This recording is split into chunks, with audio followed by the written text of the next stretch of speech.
Meditation has a special part to play in the treatment of many forms of disease through spiritual healing, if it is carried out in a purposeful way. If you need healing, this form of meditation is recommended. It will also serve those who are seeking the means of developing their spirit potentials and healership. There is no doubt that bodily functions can be influenced by both spirit and personal directives, and our method of meditation encourages this. There is a bodily intelligence which serves us, examples being the directing organization behind the healing of a wound or the gaining of mastery over infections, stimulating the white cell scavengers, or the multiplying of the red blood cells. Of equal importance is the overcoming of mental stress and frustration. Healing is not casual. It must be purposeful and directive. This especially applies to the period of meditation. This you are requested to maintain every day. This need not be longer than 20 to 30 minutes. The importance of our system of meditation, in conjunction with the healing directive, cannot be overstressed, for we regard it as the major contribution to the success of healing treatment. Everyone is akin to spirit in this life now. We have a physical mind, which is concerned with matters such as pain, comfort, diet, bodily sensations, mental knowledge, financial problems, and so on.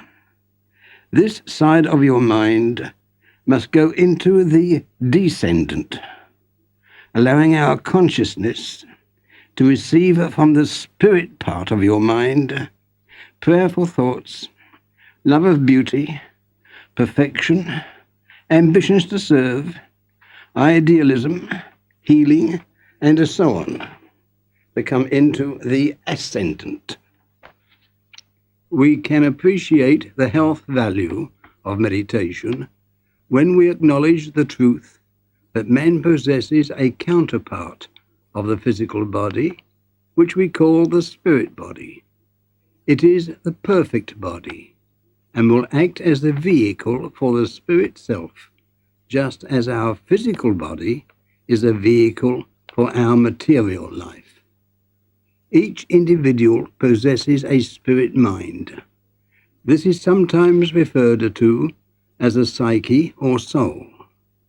As I have already said, this spirit mind is concerned with the higher motives of life, idealism, ambitions, love, hatred, generosity, and basically the difference between good and evil. The consciousness is the meeting place for both minds. This is where the self becomes conscious of impressions, directives, hunches, and experiences. The physical mind can influence the spirit mind for good or ill. Conversely, the spirit mind can motivate the other, giving to us an inner knowledge and guidance. Thus we can begin to see why a spiritual meditation can serve us so well.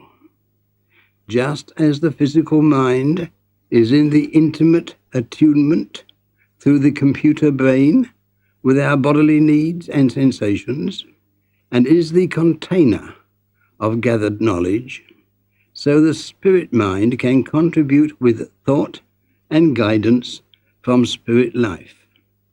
This is a further conclusion which shows how wonderfully helpful meditation can be. It is only a step further to see that as meditation opens the way for attunement with spirit, so it can aid the meditator to receive healing for himself and his dear ones too. You should look ahead to the daily meditation. It need not be the same each day. It is best to let the mind be free and avoid being mechanical. Meditation should be happily anticipated as the most important event of the day. Meditation is a thought process, and the more contented the mind can become, the better. The key words are quiet anticipation. Psychologically, it is helpful to look forward to meditation as a time of preparation to receive spirit healing. It is good, for example, before meditation commences, to refresh oneself, to feel one's best, and so be ready for the time when there can come a oneness between you and the spirit source of healing. If there should be a favourite corner in a quiet room, this could be reserved in a simple way as a place for meditation, such as with a cross or other devotional emblem and a spray of fresh flowers. You should make yourself comfortable. A Windsor-type armchair is suitable, for that has armrests to facilitate relaxation and enable you to maintain a comfortable posture. The light should be lowered to protect the eyes from being occupied, thus helping the mind to be easy. The first thoughts on each occasion should be prayerful ones, addressed to God, the Father of all mankind. Try to avoid set prayers, for they tend to become mechanical and meaningless. Speak to God in simple thought, in a perfectly natural way. Express in these thoughts that you desire to serve Him for all that is good and perfect, that you may play a part in restoring happiness and removing disharmony with others, and with this, your body may be cleansed from disease. If it should happen, whilst meditating, you should fall asleep, do not let this worry you. It means that you have become relaxed, and your conscious mind is responding to the need for mental rest. It is good for you. As the meditation continues day by day, the desire for sleep will be replaced by contentment and the looking forward to the inner satisfaction and happiness the meditation gives to you. Refreshing sleep can be a great help. At the time of retiring, it is suggested that you encourage the mental directive to sleep right through the night until daylight, and to wake up refreshed, ready for all the coming day has for you to accomplish. This mental directive assists the healing purpose to overcome tension, pains too, and to build up your reservoir of physical strength. Above all, if you have difficulty in sleeping nicely, first have the mental directive just mentioned, and then in the wakeful moments still left to you, think about happy things, happy memories, and look forward to all the good things tomorrow has in store, such as children growing up, the pleasures of a coming holiday, achieving something. Do not think about worries or anxieties. These only build up and become greater. Remember, no person who contemplates happy things will lay awake very long. Correct breathing is the most important aid towards relaxation, as well as for mental stimulation. It is much more than just deep breathing exercises.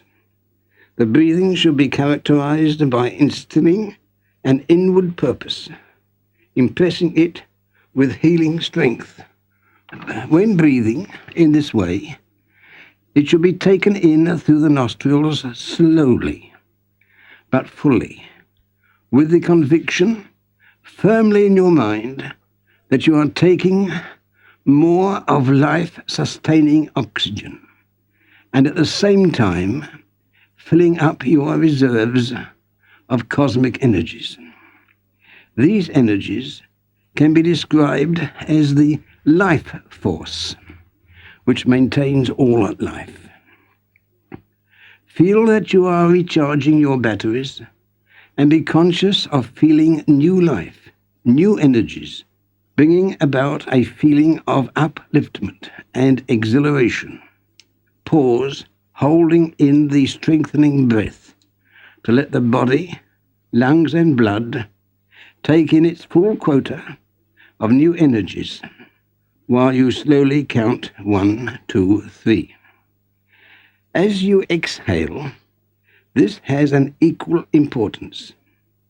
You do this just as slowly and purposefully, inwardly aware of your getting rid of bodily waste and every other harmful process, such as pain, stresses both of the body and the mind. As you breathe out, so you get rid of fears, resentments, frustrations, and every other form of disharmony and disease. Breathe it right out, slowly and deliberately. Then take in the next breath of fresh life and vitality. Repeat this half a dozen times. Then reduce your depth of intake of a breath so that you are taking in a less amount into your lungs. Hold for a few seconds. Then exhale at the same rate, so you are getting a steady, rhythmic form of a breathing, which will relax you.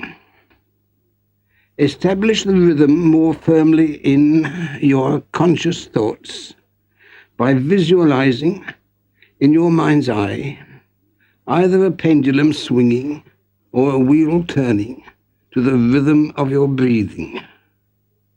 Continue this form of breathing until you feel completely at peace within. Then, let the mind dwell gently upon some spiritual symbol, the glory of a flower, the wonder of the universe, or perhaps float in your imagination down a peaceful river, being conscious of the slow motion of the passing scene. The ideal state to be looked for is that of gentle meditation when one is quietly alone and can mentally dwell on spiritual and happy anticipations. There exists a condition of mind called daydreaming, when thoughts wander, oblivious of any other special physical thing. This is an illustration of the mental state to induce during the early stages of meditative contemplation. As the physical mind surrenders itself to this, the spirit mind will become ascendant, and the spirit doctors will be able to listen in, and the patient's mind will become open to receive good influencing.